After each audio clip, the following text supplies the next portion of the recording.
I really am a good person, Carlos. People, that's the biggest misconception of Just Hilarious. The fact that people don't know Jessica Moore, and they take what they see online and then they think that's me all across the board. That's really, one of the many characters I play. There's a lot of people in the gay community who do feel like Jess Hilarious is homophobic. Is this what people be talking about when they say you can't go on maternity leave and come back and be scared to, that you're not going to have your job or whatever?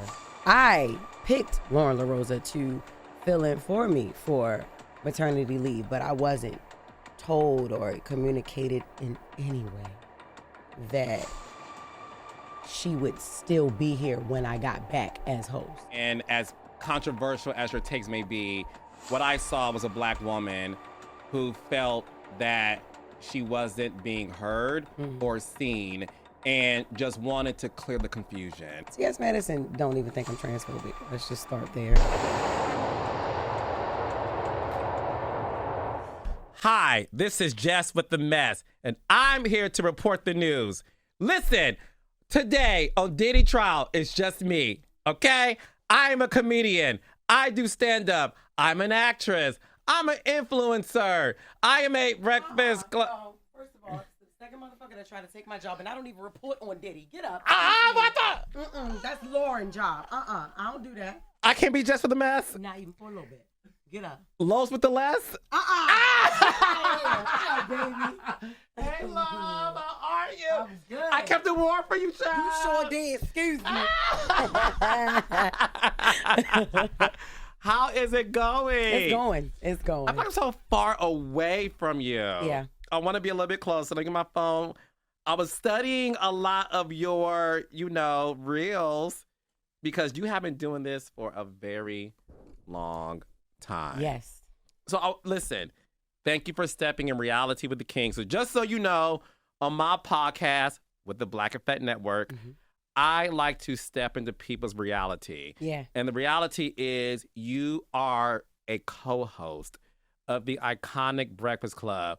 But before we get to all of that, I feel like the world doesn't know you. Yeah. Like, besides Jess Hilarious, is your real name Jessica? Yep. It's So Jessica. who is Jessica? I'm a mom, a girl that grew up in Baltimore City. I'm multifaceted, first of all, but, first I'm a mom. I've been a mom for going on 14 years now, and I just had another baby. She's 10 months. I'm a wife. I'm a beloved daughter. I love my parents. I'm blessed to still have both of them on this earth with me. I'm an amazing friend to a very small circle. I ain't really got many friends. That's by choice. Not because people was like, but no. A really, really good friend. And I'm also spiritual as well. Christian, God-fearing woman, and I really am a good person, Carlos. People, that's the biggest misconception of Just Hilarious. The fact that people don't know Jessica Moore, and they take what they see online and then they think that's me all across the board. That's really, one of the many characters I play, Just Hilarious. You got Jess with the Mess, and then, you got Ebony, Zena. Like, I have so many characters that I have developed just off of going through real life experiences and then from friends, being in friend groups and things like that. But yeah, Jessica Robin Moore is very different than Just Hilarious. When you were a little girl, did you see this life for yourself? Like, were you doing skits at home? Were you always, like, performing in front of your parents? Like, were you, like, the class clown? I was, all the time. I was the class clown up until high school. I went to a predominantly white high school, right? And my jokes ain't hit the same for white people than they did for black people. I don't know. And then, I became a rebellious teenager, right? So my mom decided that I'm not going to send her to Baltimore City Public Schools for high school. I want her to get a better education. I want to take her out of basically these troubled areas, growing up in Baltimore City. But yes, I've always been funny. I've always been a humorous person since I was a little girl. I had people cracking up at funerals. Like, yes, yup. And it'd be one of my favorite uncles that done passed on. And I'm there making them laugh.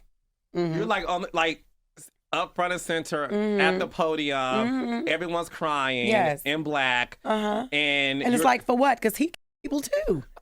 So why we here talking about trying to think of something nice we can say?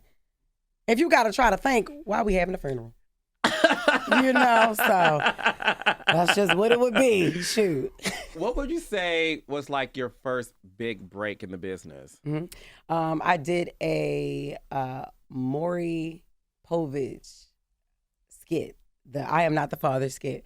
And that skit alone, that is what catapulted me into doing videos, because it went viral, right? This was before people were watermarking their videos, so people would steal content and all that type of stuff. So I found myself like posting and then taking it down so nobody would steal it. But I noticed very quickly in doing that, not a lot of people can see it. You limit the accessibility to it. So what I started doing was I started making more and more videos or whatever. And then my big break into stand-up was until TV, into TV. I did a photo shoot with my son. I was, my son was not. And a comedian saw that and then had like called me a black and said that my son would grow up because of things that black moms do like this, right? And I spent the next 3 to 4 days going in on this man. Yep. And he's like an OG in the game too, And I spent 3 days going in on him. And then Nick Cannon reached out and was like, yo, I like your roasting style. Like, I want you to come up to audition for Wild 'N Out. We are holding Wild 'N Out tryouts in New York City. I was right in Baltimore. I came up. But the comedian that had talked about me on Twitter, he was on the show. He was on Wild 'N Out. So I was like, oh yeah, this is perfect. I had planned to see him, not knowing what I was going to do when I saw him. I just knew it wasn't going to be nice, right? Because you can talk about me. I can take hits all day, but that's my son. Like, what are we talking about? Why are we even speaking on somebody's children, right? But to later find out that he has children that he don't even deal with, and he has a mom he don't deal with, I'm like, okay, so this is deeper, so I left that alone. But that's how I got on Wild 'N Out. I'm thinking I'm going up there to see this guy, like, all right, yeah, so what's up, And I asked Nick Cannon. That was the first question I asked after they told me that I did good in the audition. I said, okay, now where is such and such? And he said, oh no, he's not here. I said, oh yeah, you funny, because you already knew why I was coming up here, Nick. Yep. And now Evans, who was the producer, shout out to them.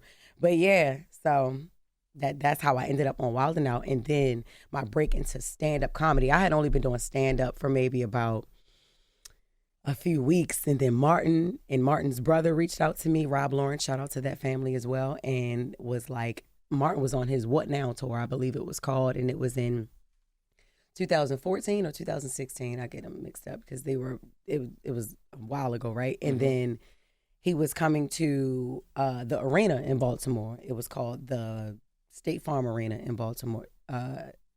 No, it was called the Royal Farms Arena because we was known for chicken and gas. Royal Chicken Farms and Arena, gas? chicken and gas. Yep, that's the gas station with the best chicken wings, Royal Farms, baby. And 13,000 people. I went up there and I killed it.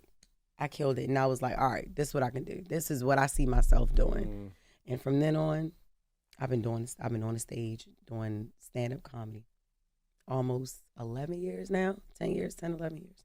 And what is so fascinating about your career trajectory is you're like one of the originators when it comes to getting social media as your sort of like backing and your testing ground when it comes to, testing out your jokes, testing out your material, doing the skits, which is obviously not something that your predecessors from Richard Pryor to, Kevin Hart didn't do because there was no social media.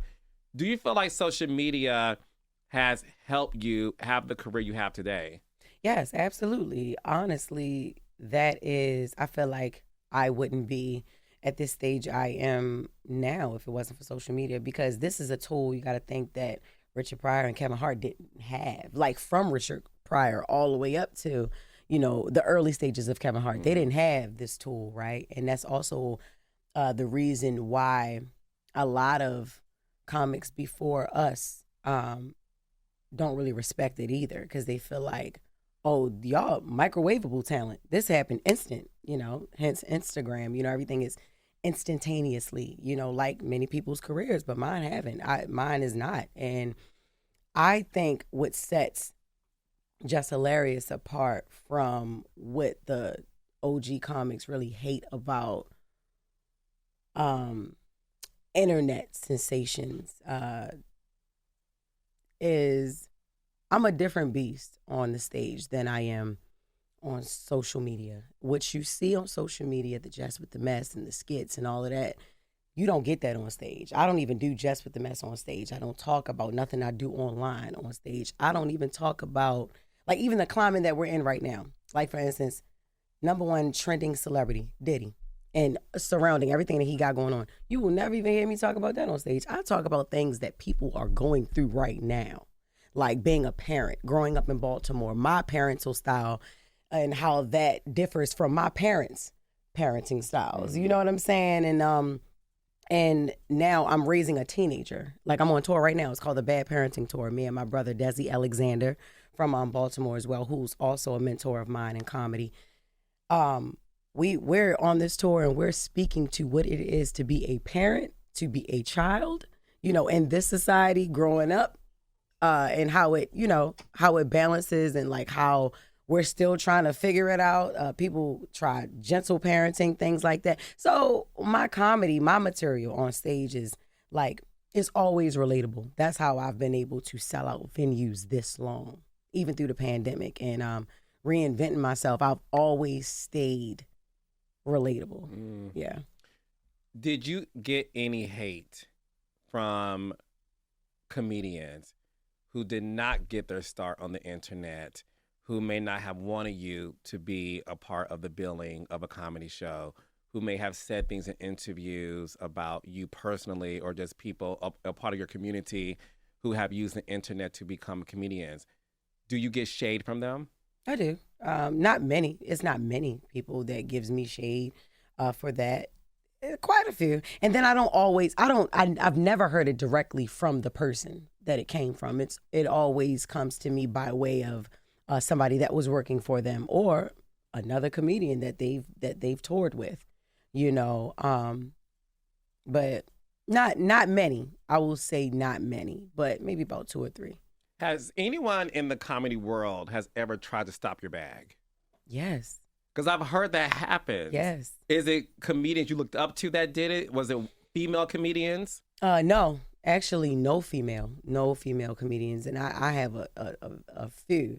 It's a very small circle of comedians, female comedians that I do love and look up to. Lunell, Monique, Leslie Jones, like they my girls, Melanie Camacho, Kim Whitley, like the Adele Givens and Sherry Shepherd. I love those women. You know what I mean? It's the men. It's some of the men. And then another thing, Carlos, like I'm a hood nigga on stage. Like that Baltimore comes out. Like I'm real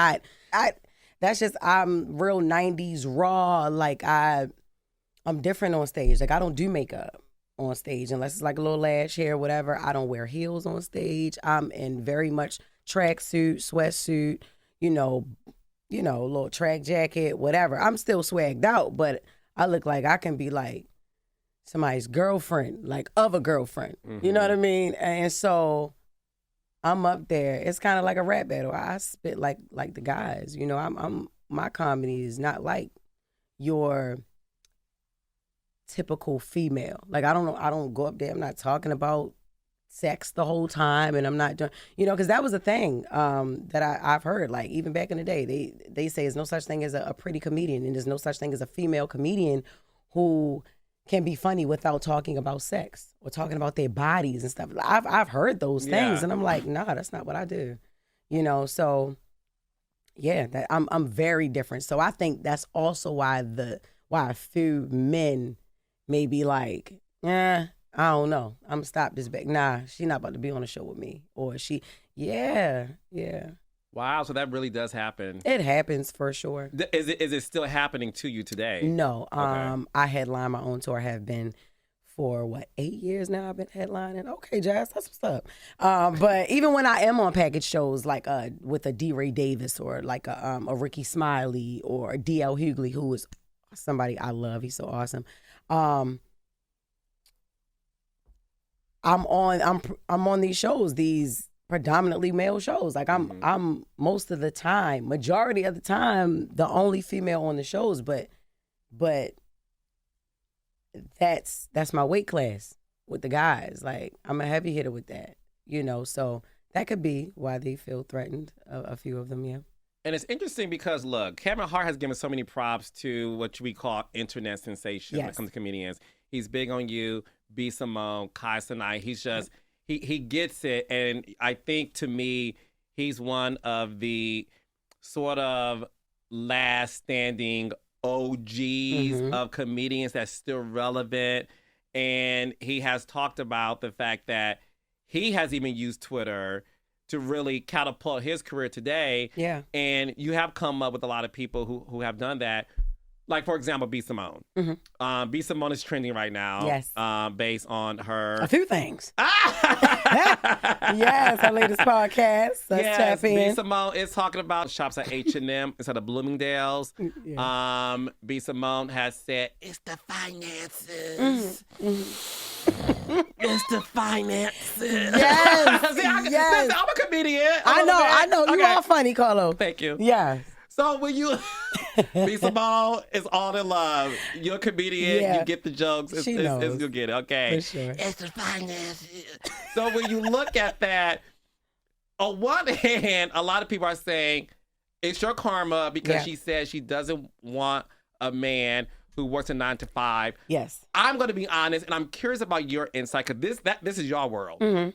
When I look at B. Simone trending because of that, I look at her being a marketing genius. Yeah. Because to me, I feel like B. Simone knows exactly what to do and what to say to be the talk of the motherfucking town. And I think B. Simone is in on the joke. Yeah. I think she knew what to clip. I think she knew the cadence in which to express herself. I think she... Because the thing is this, she's not broke. If y'all took a 15-second clip and she said liquid. So one thing about me as a journalist is wordplay. Yeah. Liquid, I'm sure y'all all know, but liquid is the tangible cash bank debit card where you could swipe at H&M or Home Depot, right? She was saying she invests her money into this new app that she has. Yep, let's try this again. So when you look at that, did you see it the way I saw it, or am I like off base? No, you're not off base. And we actually had this conversation here at the Breakfast Club. Charlamagne had brought it up, and I was like, I don't think people understand it. DJ Envy actually listened to, because people can clip. They can clip things. He actually did listen to the whole thing. And he's like, no, she has her money tied up in this app. Yes, B. Simone has her own streaming app, I believe, is where her podcast lives. And it's the Let's Try This Again app. B. Simone, for as long as I've known her, has been an entrepreneur. She's always thinking of new things to invent and to create different businesses to develop and things like that. And she's at a point now where she's doing it herself. So yeah, all her money is tied up into this app. So I believe that, and she said it, it's still going to come back to bite her in the ass in the comments or whatever if she cares about that largely enough. But all her money is tied up. And that's why she was saying like, oh, damn, I can't shop at Bloomingdale's. I have to, revert to an H&M, because Bloomingdale's is on the higher scale. You know what I mean? Yeah, of course, H&M is more affordable. They're getting a little high too, you ask me. But they're It's called high. And maintaining. That's right. That's what the H&M stands Hello? Like, come on. High and maintenance, child. Don't act like, Zara ain't like... Zara's expensive. Becoming a Bloomingdale's. Okay. So... The Z stands for zillions. Yes. So I just, and I'm not even going to say I wish she would have said it like that because she did say it. It's just that what people chose to clip. And she did put out the clips. She put out the episode. No, I don't agree that she should have kept a bit of it in. I don't believe that because live in a society under a government now where people are losing jobs left and right. People cannot afford to buy groceries, to fill up their whole fridge. You know, you got people getting what they can. You know, people can I read something the other day. People are doing the buy now, pay later. Mm-hmm. They're using that for groceries. And then so I think when people saw her sitting on that couch on her podcast and she's crying about not being able to shop in Bloomingdale's and having to go to H&M, their minds automatically went to their wallets. Like, yo, is she serious right now? And while I can definitely empathize with that for sure, that's the only thing that we can do. You know, I understand the change in her lifestyle as well. Cause man, B used to run it up in Balenciaga. She used to run it up, and she said Bloomingdale's. I'm not a witness to her shopping in Bloomingdale's, but that baby designer, and she treats people on her team with this same cash designer. I'm talking about if she went in Balenciaga, whoever was with her from her team was there as well, spending money in their high-end brands and things like that. So even if she would have positioned it a way where she was like, look, I'm drained from feeding everybody else the way that I'm eating. Because people are looking at her like she's heartless, and that's one thing B is not. So, you know, but like I said, I don't think everything should have been left in that. Yeah. I do believe that she is a marketing genius, but B don't like when people are attacking her. She does not like it. She doesn't? No, she does not. No, he like, for real? You saying certain things that says otherwise, but for real, no, she does not like being attacked, especially when she feels like, what the hell did I do? You know? Yeah. I'm stunned. The reason I'm stunned by that, and I'm being real, and we'll get to you obviously here, but one thing I know about comedians, the limited time I've had around some of them is, I have this extroverted presence, right? Yes. However, I don't have the confidence to go on stage in front of strangers. Yeah. And do whether it's a skit, a monologue for more than 5 minutes. I don't have that. I'm very confident as a person.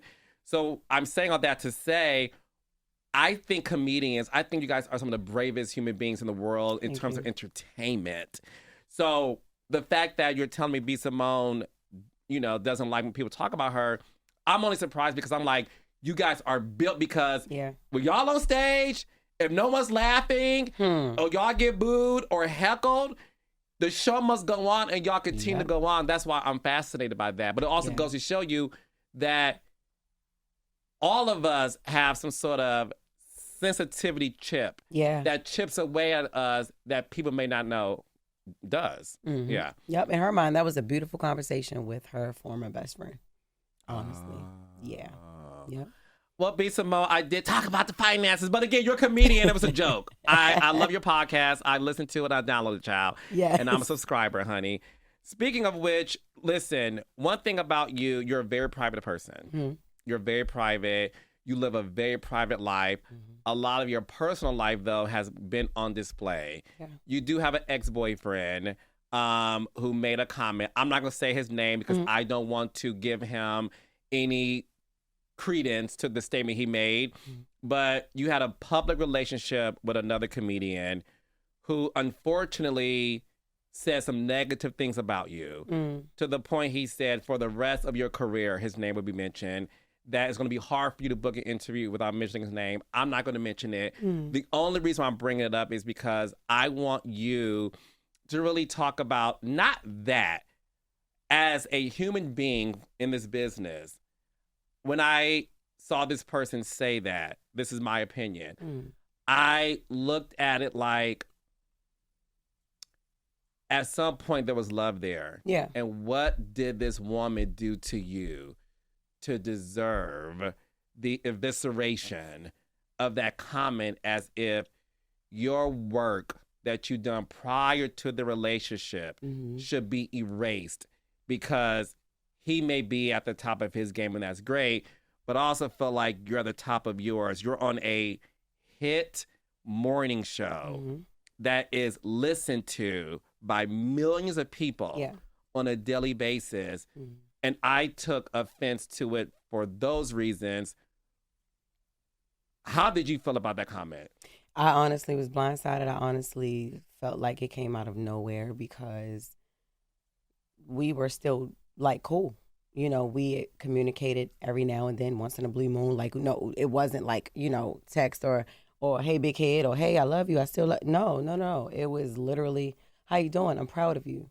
You know, congratulations on your special, and you know, things like that. And then I see an interview, you know, and I'm like, what? Where'd that come from? You know, I was very confused. And one thing Just Hilarious does not like is to be blindsided. Jessica Robin Moore don't like it either, but Just Hilarious is it's especially if there was no reason for that. And it could have been communicated with me before going and sitting up on somebody's couch to talk about that. I don't care what show it was on, you know, or how many viewers will use it for clickbait or whatever, how many blogs pick it up. It's like, damn, when did we get there? You know, but it is what it is. Unfortunately, that is the route that he took when he sat up on that couch. And essentially, when I'm, you know, we do the same thing. We're doing the same thing. I will be asked about in every interview forever, unless it's submitted that he don't want to talk about that. I'm an open book, no matter what. You know, I don't give people a list of things not to ask me when I'm doing interviews. Whatever you don't bring up, that's because you either didn't remember or you didn't want to bring it up. You know, but I've never said, oh no, I don't want to talk about this person. It's nothing to hide. It's really, no, you know, there are no feelings there. I do still wish that person the best, you know, honestly. But I was very blindsided by that, for real. Yeah.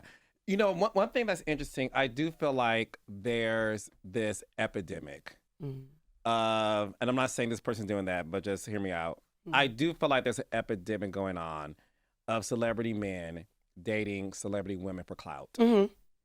And they're doing it to up their profile. Yeah. And they sometimes use the relationship when it's not in its best form to attack the woman they either are in a relationship with, was in a relationship with, going through a divorce. I did an interview with Reginae, and she said, ladies, watch out for these men who want to date you and get you pregnant for some clout. Do you agree with that? Yeah, most definitely. I think it goes both ways, but for sure, this is the season where I've seen it mostly happen on the man's part. You know what I mean? Yeah, for sure. They'll come and they'll get you pregnant.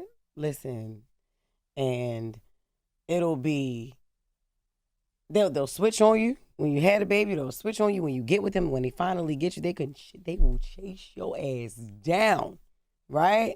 And then they get you, and then they'll be a different person, right? And then it'll be like, damn, this ain't really what I thought it would be. After being chased all this time, this is what you got for me, and then you move on.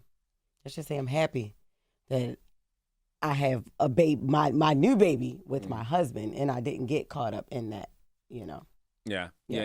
And one thing that you're honest about is the fact that you do have trust issues, and I can understand why. Again, one thing about you, you're very honest and you're very transparent about anything you go through, and you also use it sometimes as material for your set. Yes. When you're on tour.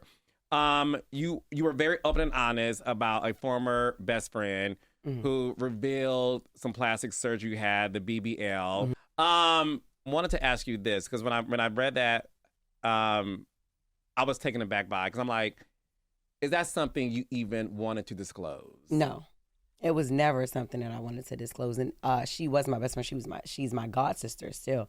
And we're in a better place now for sure. But I thought I would never ever talk to her again. You forgave her? I did.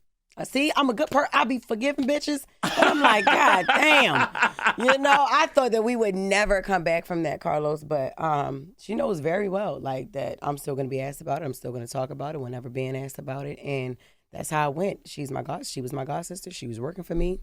And I didn't even have a job, like, for her. I created a job for her. She became my driver because she does have her CDLs and she drives. And I got fired. No, she got fired. I'm sorry. I fired her. I terminated her from, the company, and we went back and forth for a while, and she had fell out with my security at that time, and she felt like I was a mean boss. I was a spoiled brat. These are things that she told me, of course, after the fact. I felt like you just treated me badly, and so you go and disclose that I had surgery. The pictures that I sent you, as soon as I hopped off the table, I sent her and my mother, 2 people, pictures. You kept those pictures because this was years later. You kept those. And then when you got upset with me, that's what you posted? And so for everybody who thinks that JESS HILARIOUS' body is natural, it's not. Damn. So then, yes, I had to come out and just tell the truth. Not that I was lying. It was just nobody's business. Right. That I had work done. And that's the difference. I think what people need to know is we all have something we do in our private life that we're not lying about. We're not disclosing it. It's a big difference. I'm sorry. Yeah. Yeah, no, that's right. It's like, no, if I don't talk about it, it's not lying. It's just something that I'm withholding from the world to know. This is not for everybody. But of course, I came out and said, yes, I did. I had what they was calling a fat transfer before it became a BBL, right? And I had my boobs done. At the same time, I'm like, all right, I had to come clean and tell people that, but it ruined, like, her credibility. Like, this is somebody that I've known since I was 2 years old. Jess. Yeah. Would take a bullet for me, would fight for me, and then to realize that she would be the one throwing the bullets at me, or that wasn't a good feeling. So we took maybe 2-3 years off, and then because we were so close and our parents were close as well, we grew up on the same block, and my kids are her niece and nephew. Her children are my nieces and nephew. My mom made us sit down and we talked about it, and we did. We're not where we used to be, but we're better now. Mm-hmm. Did that forever change your relationship with women in terms of friendships? Hell yeah, because I don't trust nobody, which is why you don't really see me with many women. Like I said, I have a small circle. I can count on one hand how many friends that I can call right now. And that has definitely scared me. And not only that situation, I had a situation where I was really good friends with somebody who got angry at me. And put my number, both of my numbers. I've always had 2 cell phones. Both of my numbers online and my address online, where me and my son was sleeping at. And this was on New Year's Eve. And that bitch posted that online, and people was calling me like, "Oh, I just got." I'm like, what? And thank God I had the money and the means to move within 14 days from my beautiful home in Maryland. Like, that somebody had booked me, like, don't play with me. The ex, I know. Thank God. Score. Thank God. Ladies, that's how you do it. You know what I'm saying? Right. Thank God that, now I'm a landlord. Thank you so much. But it's like I had to move. Lady, she left the house and she has tenants. Yes. It's called investment. You're very smart with your money. I'm sorry. Go ahead. Brian, right. Right. But it's like, thank God that I had the means to do that, or I would have just been there, like, with not, like, that's safety breach. Me and my son lay our heads here, so yes, past experiences with women has just not, it's just been a little crazy. So no, I don't trust women. Not a lot, I can't, it's hard to, well, I won't say I don't trust women. It's hard to make friends that you can trust fully.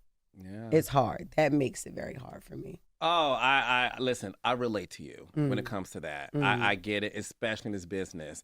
Because the thing is this, if you have a falling out and because one person in the friendship is the celebrity and the other person is not, and all breakups happen, whether it's friendships or relationships. Yeah. But when one person in that collective is the celebrity, you have to deal with the fact that that person has mad day. And the conversations that you guys had on your best moments are oftentimes used against you. And in this business, it's hard to trust people.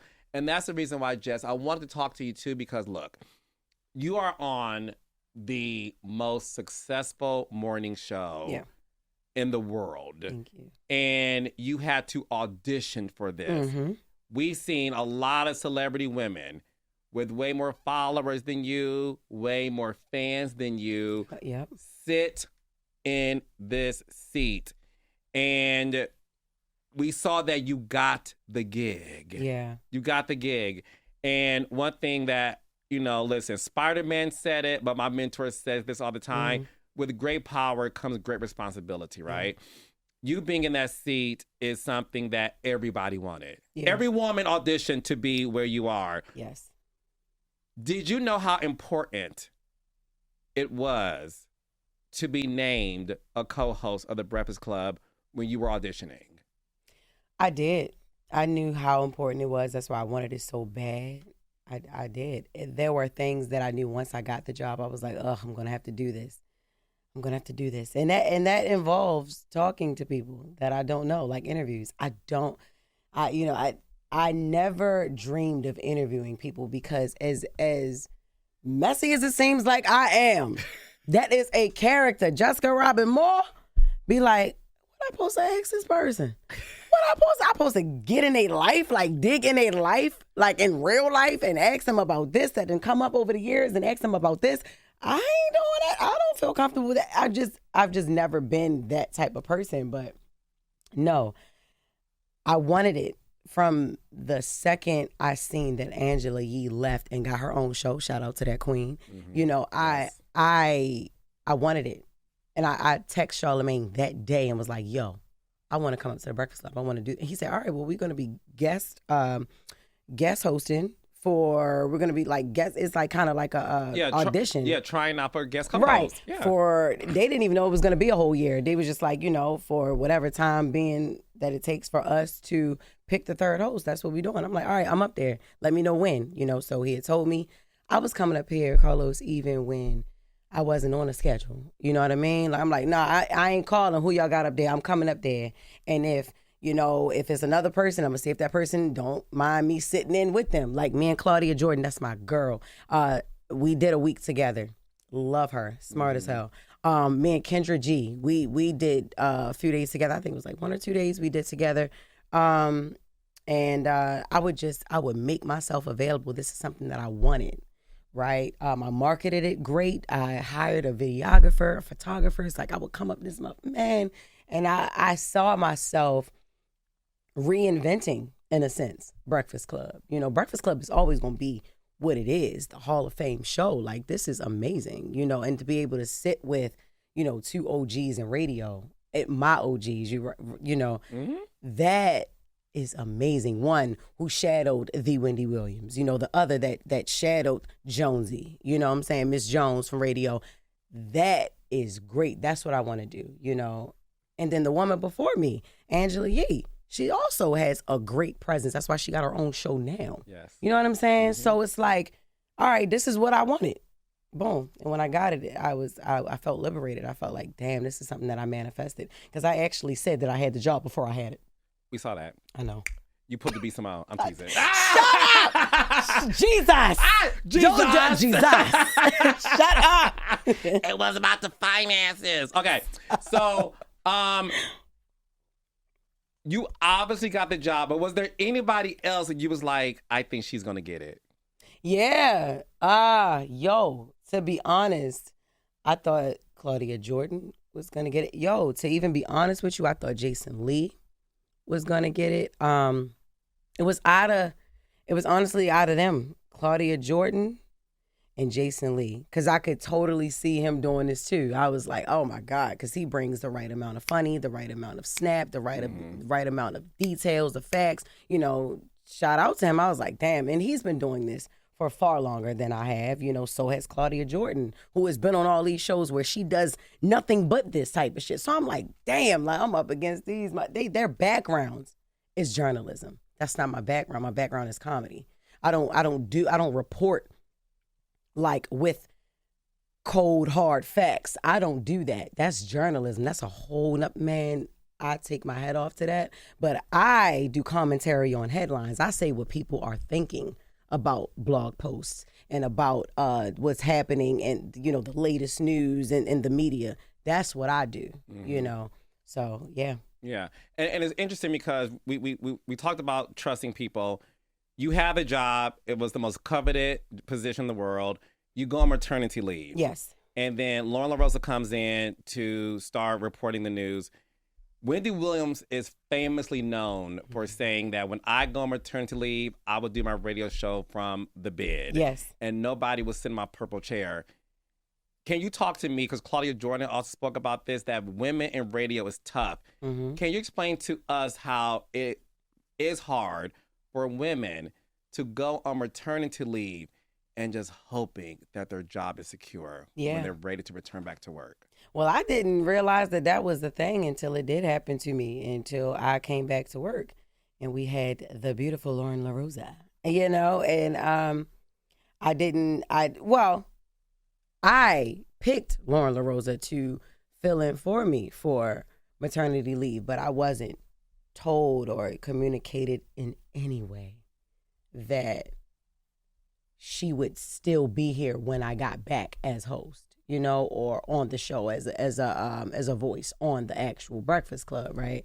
So, you know, being blindsided by that, I think that actually erupted, you know, some mass feelings like, yo, are they trying to replace me? You know, I go through you go through a series of thoughts where it's like, it'll lead to overthinking and, you know, you just like self-sabotaging where it's like, oh my God, they are, because you convince yourself like, no, they really are trying to get rid of me. Or is this what people be talking about when they say you can't go on maternity leave and come back and be scared to, you know, that you're not going to have your job or whatever? That happened. I came back and I did feel that way. I felt that way for months, you know, until that public spat. Well, until the live, which led to the public spat on air, you know, but yeah. And you and Lauren LaRosa, how's your relationship now? Oh, that's my girl.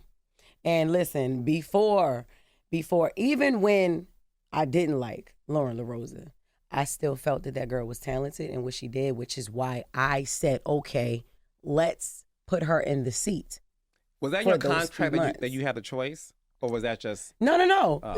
Listen, they were going to bring people in, you know, like the guest co-hosting year where they were having people come in and come out. You know what I mean? Yes, the rotation. They were going to do that, and then it was even a thing of like, all right, well, who else? Or a thing of, will it just be the guys while I'm gone? It was never like a concrete decision what we're gonna do. I said, all right, and I said it on air, right?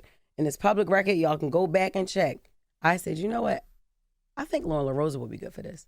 Not only does she reports details, facts. That's what people want. You know, I know she's not a comedian, so we're still very different in that area. She is humorous, though.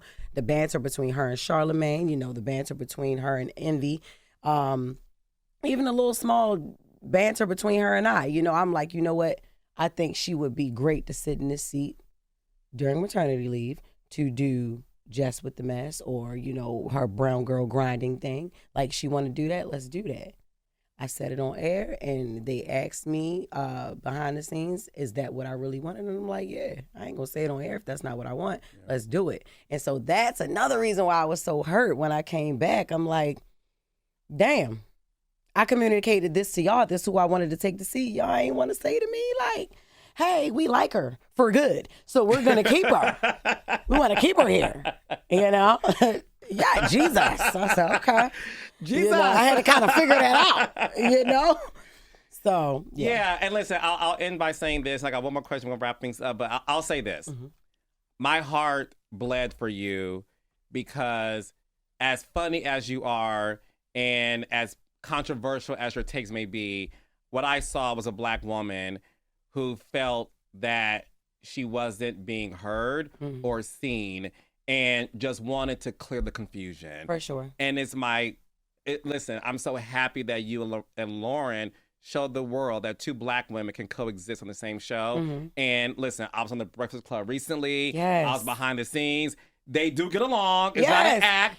It's not an act. That's what I'm saying. Because it's not an act. Carlos, I will see, and even the comments, because you know we be in there. I see in the comments, oh, just acting nice. That talk with HR might have did it. What? No. The talk live on air is what did it. You know that, and sometimes you gotta blow up. Sometimes, you know, especially in spaces like this. This is male dominated, man, and it's easy to get swallowed up if you're a woman. And they will run with a narrative like, I never wanted people to feel like I was jealous of Lauren. I'm like, first of all, I'm not jealous of no damn body, but I'm not jealous of Lauren. Like, I would never invite somebody into the space where I'm working and want to even share a space if I felt like later that person would be a threat, or now or whenever. She's not a threat to me. We don't do the same thing.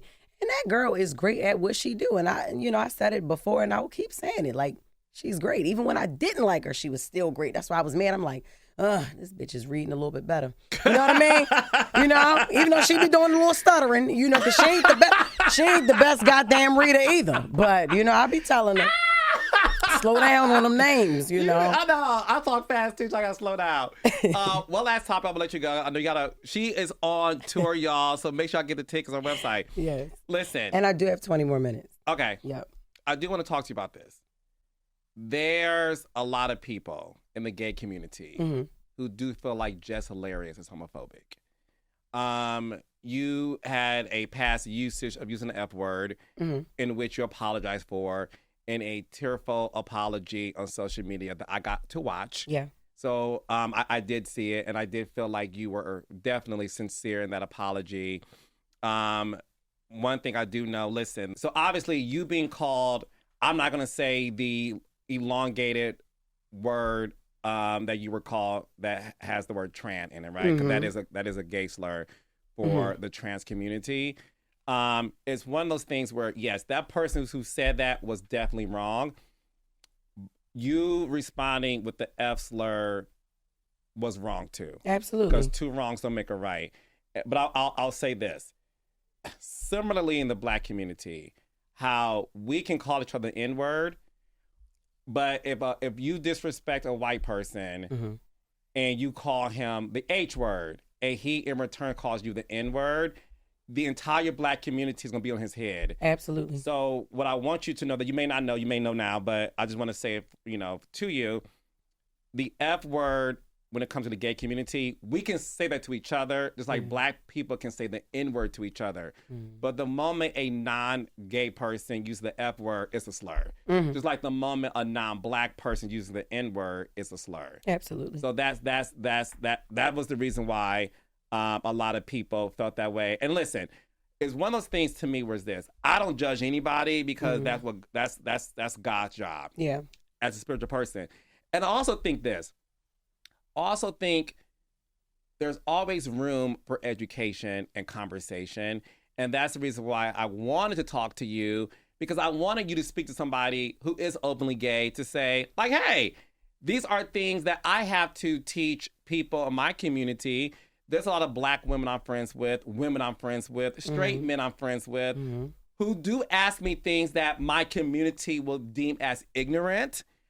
And what I always implore is, what ignorance means is lack of education. Yeah. And as a Black man who works predominantly with Black women, I have been ignorant to things that faces your community. Yeah. And that's why, for me, it has taken Black women to say to me, hey, just so you know, this is how we're feeling. I'm like, oh my gosh, I didn't realize that. So I always think there's room for conversation versus labeling somebody where it's sort of like, before we label somebody that has the continuous of the behavior, let's see if there's an opportunity for a conversation. For sure. Let's see if there's opportunity for education, which I want to get into the trans conversations because, listen, I'm not a trans person and I'm not here to speak for the trans community because that's not my education when it comes to what I know being an openly gay Black man, which is my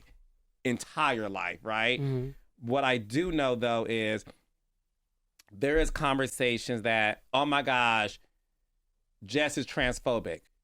Heterosexual Black women who feel like I see nothing wrong that Jess is doing, and Jess, to me, is speaking for us. There's a lot of Black women who feel that way, too. And there was a recent interview that you did on this platform with a Black woman where you mentioned that, you know, women are able to get pregnant and have children. Yes. And that went viral. One thing about my platform, like I said, I give people the floor to address it. In my research, it was very split. Yeah.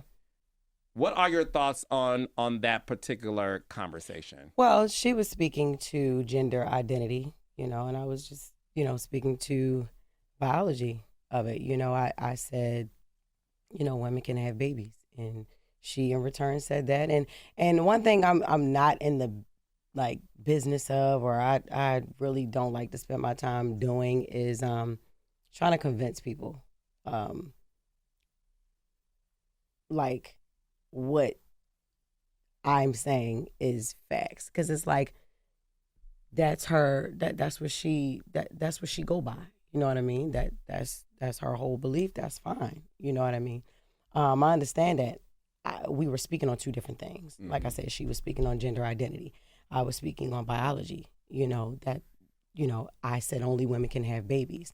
I've been punished for that as well, too. You know, I lost a TV show for that, for saying that. I actually asked them to say exactly what it was that I said that made them not want to go that way.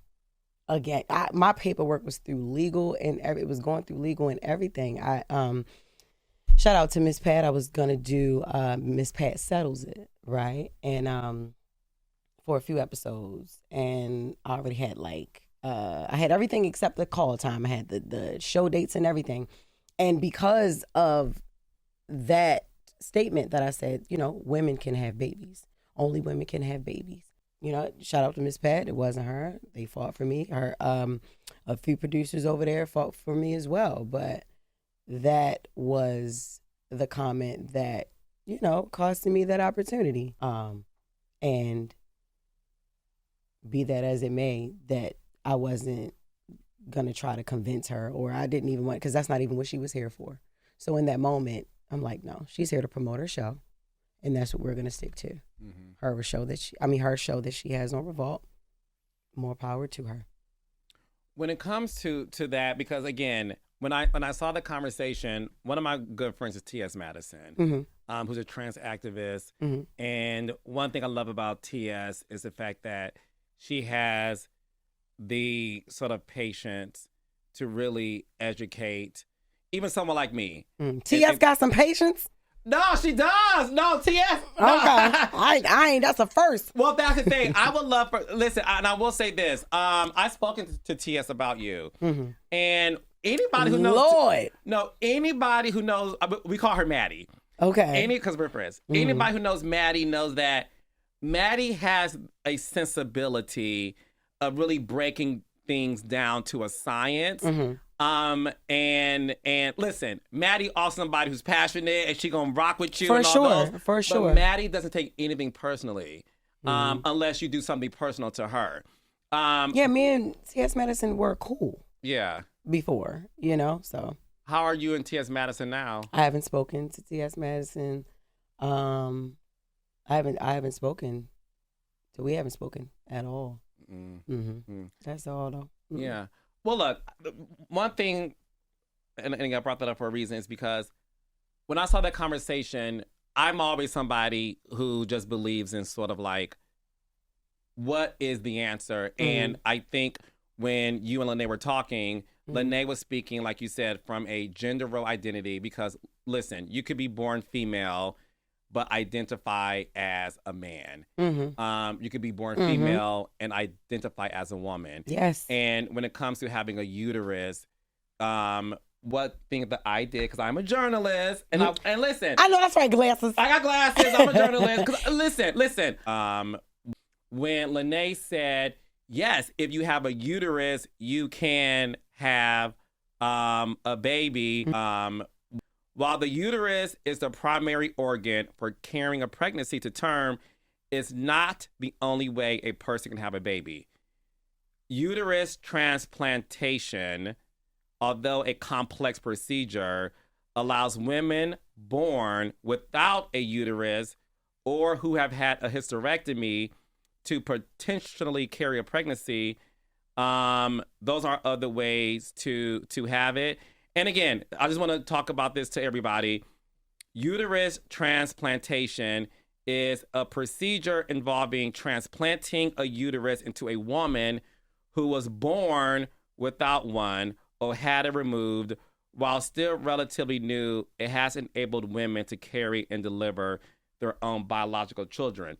So I believe that's what Lene was coming from in terms of making that comment. Again, I'm not here to speak for her. I'm not here to speak for anybody. Is there anything you want to say to the trans community who do feel like Jess is double downing with her mannerisms, with the way she sort of says, right, with the woman, right? A lot of people do feel like you're dismissive by the tone in which you say things, the facial expressions in which you say things. What do you have to say to them?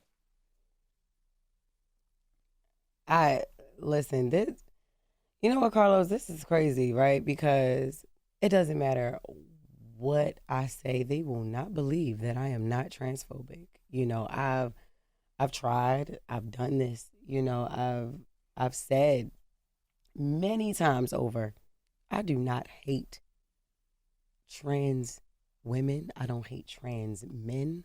I don't. I said what my issues were. I don't think that we should be called cisgendered women, which T.S. Madison agreed with me.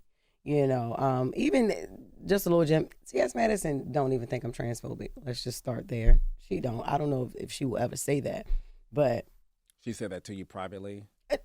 No, but why were we ever cool if that was, you know what I'm saying? Like, it's not. We all know how T.S. mouth can get. You know what I mean? We the same person then. You know, like if it comes to mannerisms and the way I say things, and you know I'm dismissive and my facial expressions, that one is the same way. And sometimes even worse when TS feels she's being attacked. It's like we're the same personality. You get what I mean? So I'm like, that is just, but TS does not feel in her heart that I'm transphobic. That's your friend, call and ask. But I'm serious. That's something that we can't even sit here and act like it's true. But I've already said so many times before, I don't hate trans women or trans men at all. Even the last time that there was controversy between me and the trans community. And I don't even like to say the trans community because it's not the whole trans community. It's a very small group of them who feel the way, you know, that you're telling me about right now. It was a person who went online and said that that we as women feel like we gatekeep periods. Like we're the only ones who can have it. Who are you to gatekeep a period? And I'm like, huh? What are we talking about here? Like, what is happening? Later find out that wasn't even a trans woman. That somebody had told me that many people was like, that was a drag queen. So I was just like, damn, I literally was like, damn, ain't nobody gonna say that. Nobody gonna correct that. Nobody's gonna say, yo, first of all, you wasn't even the right person to say that. Like, you wasn't even, you know what I mean? Like, it's just a ball of confusion when I think, like, I'm talking to one person and that's not even who I'm talking to. You know what I'm saying? That is very confusing for me. So it gets very frustrating to then having to keep going back and correcting what I'm saying, or correcting like, oh my bad, I'm sorry, I didn't know that you were, or I didn't, I didn't know that that's all of that. Yo, that is confusing. That's confusing for anybody. Right? And no, I'm not transphobic. I don't hate trans men or women. It's just like, I think the question should be, ask them what they feel like, what they need from JESS HILARIOUS to feel like they're not heard or not seen. I see all of y'all. I see not y'all. I'm talking about, talking to the trans community.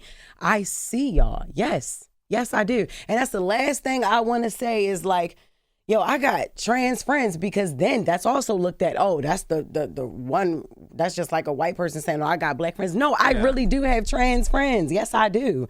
And it's like, yo, I can't, it's like if you hate us, if you hate one of us, you hate us all. It's like, no. It's some straight people out here that I don't particularly care for, but that's not toward our whole community. It's some trans women that I done fell out with. That does not mean I even hate them. Everything warrants a conversation. I'm open to having a conversation with anybody.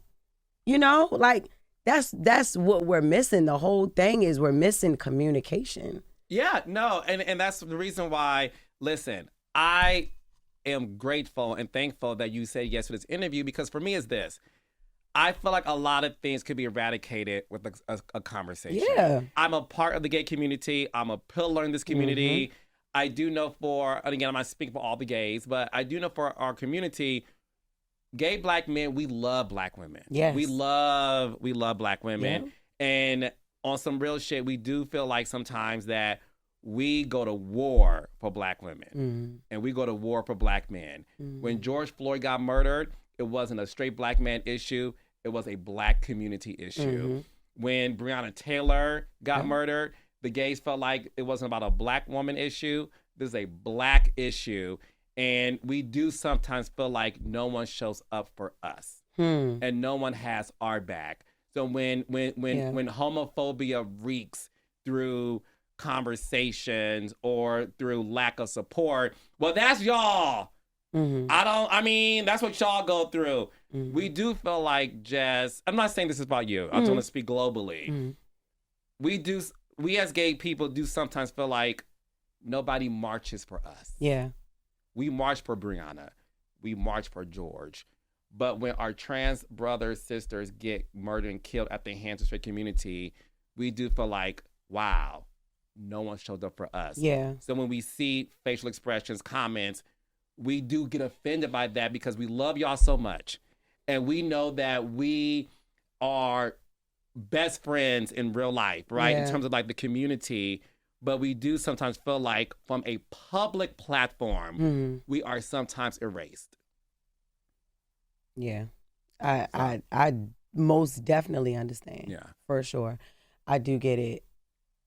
I don't want to be one of those people that y'all look at like that, though. I really don't. That is not my goal. That has never been something that I seen for myself. I've never even felt, ill will toward gay people, men, women, trans people, men, women. I've never felt that. I don't. I love gay people. I love pride. I love it all. And that's why, listen,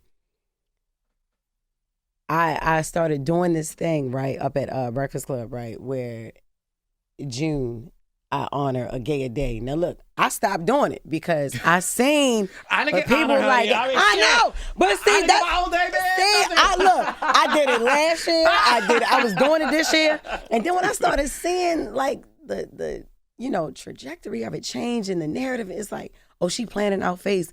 What, like, I'm like, by honoring, one gay a day, I honor Big Sexy, I honor Sin Santana. I men and women both, but, I said, and it's like, I honor my best friend. And then, my brother, he's gay. And then it's like, yo, why? It's like, I'm under this microscope no matter what I do. Now, I'm damned if I do, I'm damned if I don't. And it's like, no, that literally is my way of showing that I do care about LGBT community. Like, why does that have to be joked? Maybe because I'm sitting up here with Charlamagne and Ivy who play gay all day, every day, and I understand sometimes that shit ain't funny. Yeah, especially to the gay community. Yeah, they cool. I know, the gays love Char and they love Envy and everything, but I also do know sometimes they like, all right, y'all doing too much, chill out. I understand that because, no, being gay it is not to be made a mockery of. No, it's not.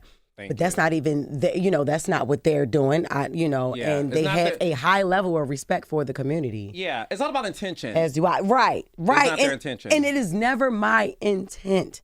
I don't intend to be malicious or ill or negative toward gays or trans. Like, that's not my thing.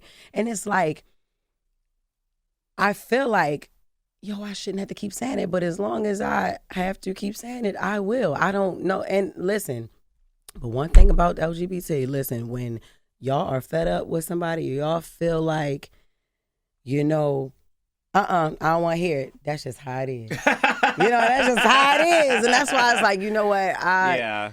At this point, it's like, okay, I understand. Yeah. I'm not going to win every trans woman over. I'm not going to win every gay man over, every gay woman, I'm not going to do that. But what I do want for them to know is, no, it is not. I do not hate that community. I do not hate anybody, period. It's just, we have public spats here and there, whatever, but we can always have a conversation. I had a fan that come to my show. I was in Miami. This is like a year ago. It was a gay guy bought out, I think he bought like 12 of his friends to a show, bought a whole table just to do my meet and greet and to come up to me and ask me like, what's your problem with us? And I'm like, what? He was like, yo, this is the funniest show I've ever. I didn't even come here because I wasn't a fan, to be honest. I just heard that you was coming to the city. You got you had like, the history is like, you got the girls like, what's going on? Like, I don't like you don't like us. And I'm like, really? And he was like, yeah. And I came to the show. I laughed. I wasn't trying to, but it was funny. But it's like, what's your problem with us? We talked. And I'm like, I don't have, after everything, him and his 11, I'm talking about, they came like they was ready to bank a bitch, okay? Like, they was like, all right, bitch, we ready. What's up? Because I'm sick of this. My city, I'm in the 3, you in the 305, you coming here. You know what I mean? But it's like, but a conversation. And that's was why, had there. Yes, and that's what I wanted to do with you. And I just want to say this. I thank you for allowing us to have a conversation. Yeah. I hear you. Yeah. And I do feel like you've been heard. I hope I've been heard from you as well. For sure you have. And look, there's a lot of things to celebrate with you. You're doing a lot of amazing things. You're acting. Mm-hmm. You are killing it on this show. Thank you. And look, it's what I said earlier with Spider-Man. With great power comes great responsibility. Mm-hmm. And I think, look, it's one of those things where my advice to you, and you got to take it, it's just that you have a very important chair. Yeah. Very important chair that has a lot of important listeners. And what comes with that is a sense of what you said, listening and understanding. And I thank you for your honesty in terms of like, you just wanted to make people laugh. Yeah. And if we're having a real conversation, some of our favorite comedians could never last in this chair because you have to talk to people from all walks of life. Everybody. And try to have a conversation of value without your natural instinct as a comedian, which is to make a joke that you may offend not just the community, but anybody. Yeah. So I really wanted this to be a conversation. I'm glad we had it. Yeah, me too. But tell us what you got going on, girl, because you are on tour. Yes, I am. I have a book coming out. I'm on tour, the Bad Parenting Tour. My book that's coming out. It's about co-parenting. A lot of people think it's just gonna be a book about me. No, because I know y'all don't want that yet. But no. It's a book about co-parenting with my son's father, right? So, and how close we are and how we got there. It's also a guide on how to provide a safe space and a safe environment for you to raise a kid if you're not if you don't want to be with your baby daddy or your baby mom, you know. And then I'm on the Bad Parenting Tour. We are coming to a city near you. JESSHILARIOUSofficial.com is how you can get that. I also just restocked my glasses. I have an eyewear line, Messy Vision Eyewear has its own website. You can get glasses there. We also have shades now with blue light. You can put your prescription in them. Don't expect me to do it. That's a lawsuit, bitch. I ain't gonna do it. And then I have my podcast with Black Effect Network, Carefully Reckless. And what else I got going on? Oh, it's 2 TV opportunities I cannot talk about yet. But I will be able to fully disclose everything in 3 months. So yeah, going into the fall of 2025, y'all will be seeing Just Hilarious on the big screen, or preparing for the early 2026. So yeah, man, I got a lot of things going on. And continue soaring. Thank you. Continue soaring. Thank you so much for Carlos. this. Yes. Oh, thank you, baby.